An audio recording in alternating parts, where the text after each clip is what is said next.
This is our stone letter practice exercise, so I'm going to be drawing the stone letter A because it has a lot of shapes and things in it. So I got my drawing pencils, I want my B and H in my regular HB.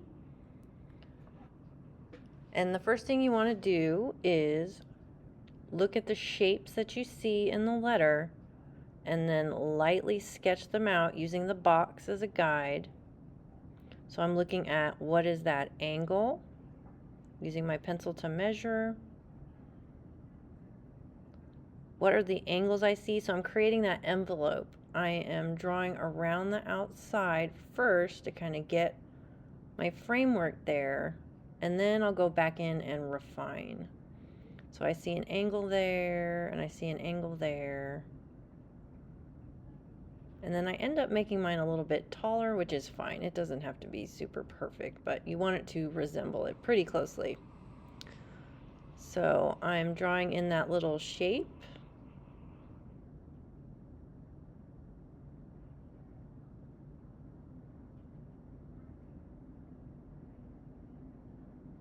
Drawing in that little corner. So I'm still doing this really lightly because I want to be able to adjust if needed. Then I'm going to pull that down, and then I'm going to bring out, there's that little sharp edge piece right there. So I'm going to bring this out a little bit more. Then I'm going into that corner,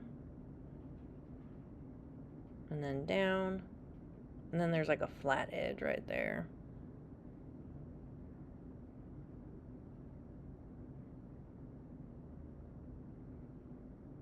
All right, so now I'm just looking at line. Where does this hit? Okay, so this goes up here. It makes this little thing. There's the crack that's in it. I'm not going to spend any time doing details though. I'm just kind of getting my overall shapes. So, and then comparing, okay, where is this compared to this? Okay, what shape is this? So there's a triangle shape here. And then there is that corner edge of the face of the A.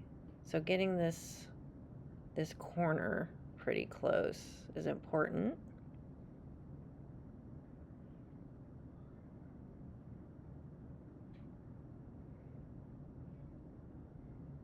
You can see, I can already see that that piece is a little bit too thin, right? So I'm just going to fix it. No big deal. I'm just going to bring this in a little bit more.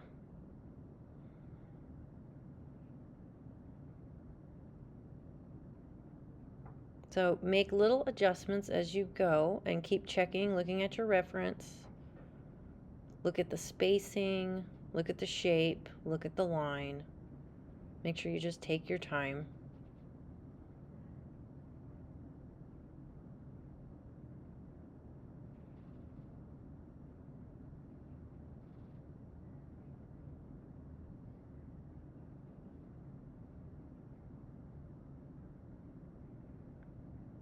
All right, that's pretty close.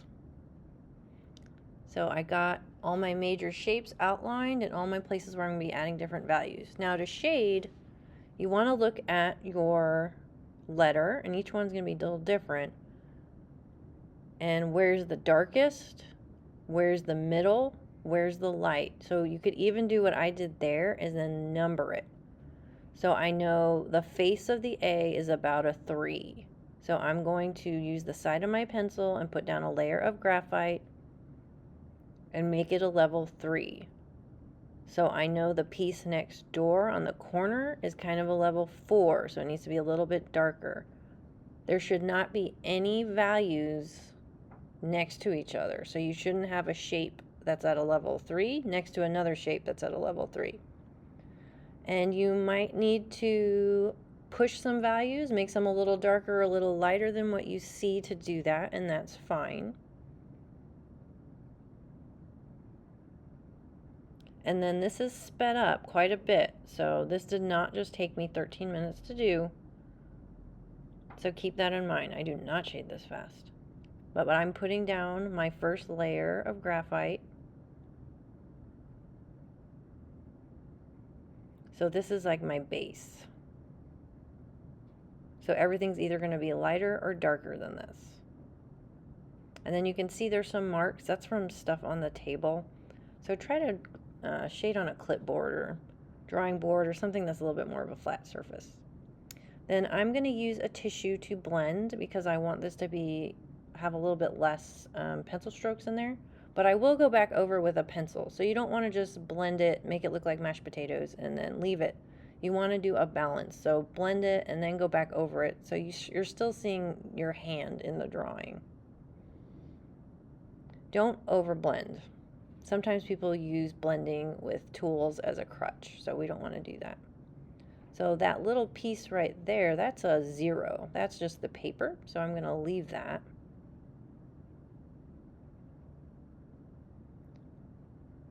Then that middle part is like a 5 or a 6. So I'm going to use my dark pencil and really get in there and make that really dark so it pops.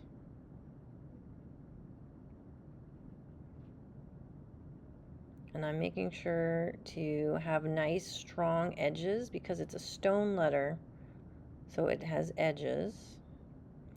And then those two pieces on the inside, one is about at a 0, the other one's probably at a 1. So what I need to do is make sure it stands out from the 3, the level 3. So I'm putting a little bit of blending on the outside with kind of a middle edge. Same with this bottom piece. So I'm also ad-libbing some shading in there that's not in the original, and that's fine. Make it look a little more interesting, a little more realistic. But you're always comparing what is one piece's value of the letter compared to the next. How big of a transition is there between the values? And that's what's going to make this look realistic.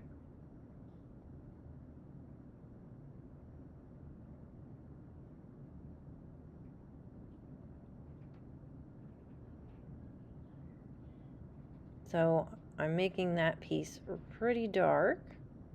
It's about as dark as the center of the A. Then I'm going to do a little blending.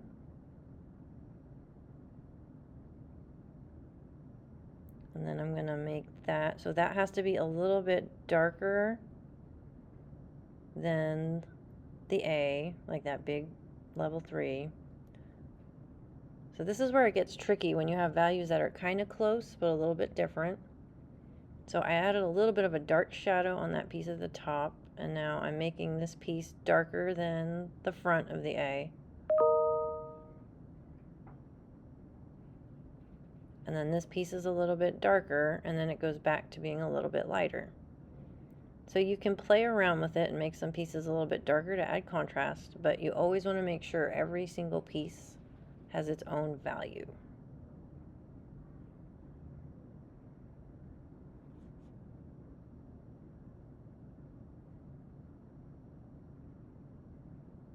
So I'm going back to my HB pencil for this.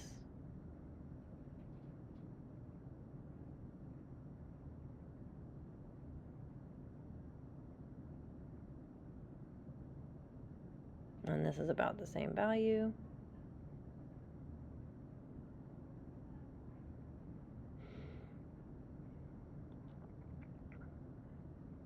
And then, so this is a little bit darker than that. So this one's a little bit harder because that one piece is dark.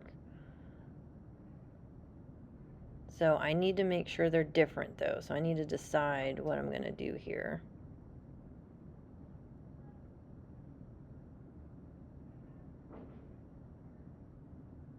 Because remember, each piece should be a different value.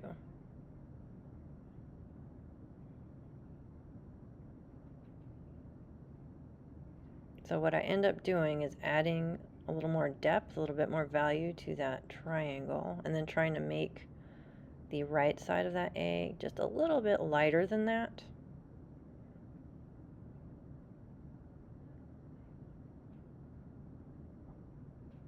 And I am using a B pencil here.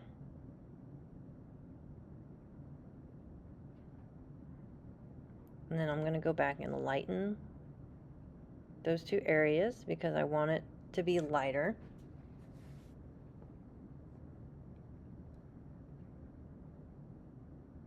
So it doesn't matter which letter you choose to practice on that I have provided. You just want to use the same method of drawing it, looking at the shapes, using the square as a guide, and then in each section it should be a different value. There should be no same values next to each other.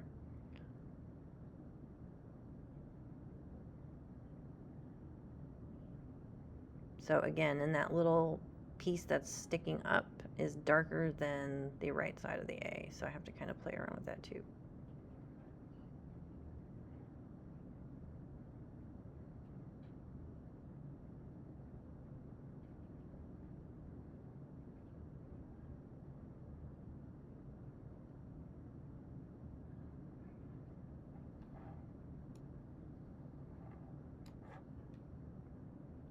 All right, a little bit of smudging. You can also use a blending stump. That's just what I had around me.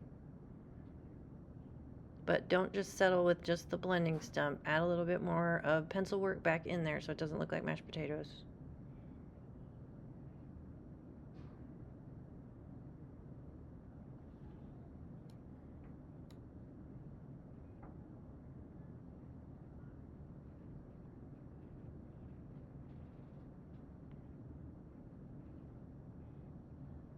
And then I'm noticing that's a little bit thin, so I'm kind of just adding a little bit more bulk back there. That's fine.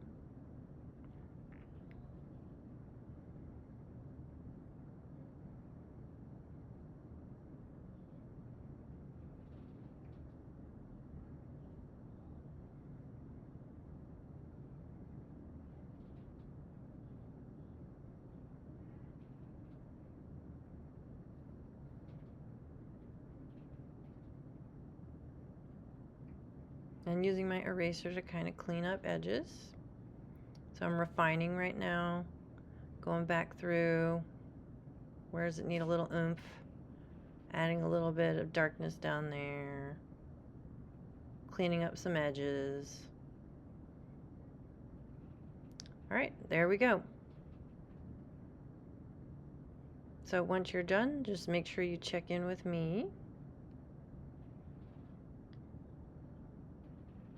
And then we'll move on to the next step. Good job.